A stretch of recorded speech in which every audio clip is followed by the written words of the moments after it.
পশ্চিম কাঠিগড়ার খুশিয়ারকুল জিপির বর্তমান মণ্ডল সভাপতি করুণাময় দাস এই পৃথিবীর মায়া ত্যাগ করে পরলোক গমন করেন দুপুর 12টার সময়।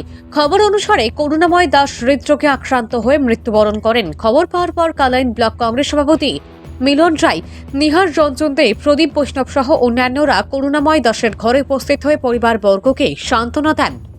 তারা বলেন যে বর্তমান কংগ্রেস দলের বিধায়ক শীতকালের অধিবেশনে ব্যস্ত হয়ে গুয়াহাটিতে থাকায় তিনি করুণাময় দাসের ঘরে উপস্থিত হতে পারেননি। সভাপতি মিলন রায় করুণাময় দাসের পরিবারকে আশ্বাস দেন যে বিধায়ক ৩-৪ দিনের মধ্যে আসছেন। মণ্ডল সভাপতি করুণাময় দাসের পরিবারের সহযোগিতা করবেন এবং বাড়িতে আসবেন। করুণাময় দাস রেখে গেছেন 2 ছেলে, 1 কন্যা সন্তান ও স্ত্রী। অত্যন্ত দুঃখের সহিত আমরা জানাচ্ছি আমাদের টোটাল কালাইন ব্লকের প্রত্যেক কর্মকর্তার পক্ষ থেকে যে করুণাময় দাস যিনি আজকে পরলোক গমন করেছেন, উনি একজন সৈনিক ছিলেন। এমন সৈনিক ছিলেন উনি প্রায়ই বিরোধী দলের সঙ্গে জোরালো দাবি করে চলতেন, বা উনি যাতে আমরা সংগঠনের যে কাজ চালিয়ে যেতেন, তাই আমরা সবাই ওনাকে অশেষ ধন্যবাদ দিতাম।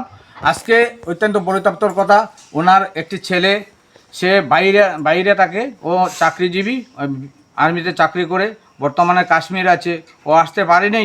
ওনার এক মেয়ে কন্যা রেখে গিয়েছেন, আর ওনার পরিবার রেখে গিয়েছেন। অত্যন্ত আমাদের সম্মানিত কাঠিগড়ার বিধায়ক কিছুক্ষণ আগে আমার সঙ্গে ফোন যুগে যোগাযোগ হয়েছে।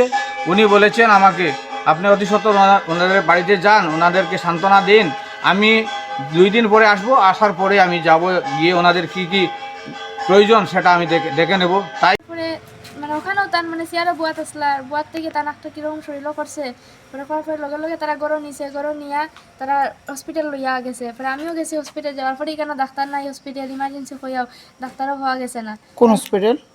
জালালপুর পেয়েছি। তারপরে এখানে দেখান নিয়েছে, দেখানোর পরে ডাক্তার আমরা ভাবছি খালান লইয়া যাই মুগিয়া, পরে চেষ্টা হয় না। আমি ডাক্তারের সঙ্গে কথা কইয়া আমি সেলাইন লাগাই। ছিল আপনারা জিজ্ঞাসা করছেন না? একজনটা জিজ্ঞাসা করছি, একজন কইছে তাই নামাজে আছে, তারা আজকে শুক্রবার, আর আরেকজন কইছে এরা কইছে তারা গরো না, কোন দিয়ে গেছে কইতে পারতাম না। আপনারা ইমার্জেন্সি রোগী লিয়ে গেছিলেন? হ্যাঁ, ইমার্জেন্সি রুগী লিয়ে গেছে।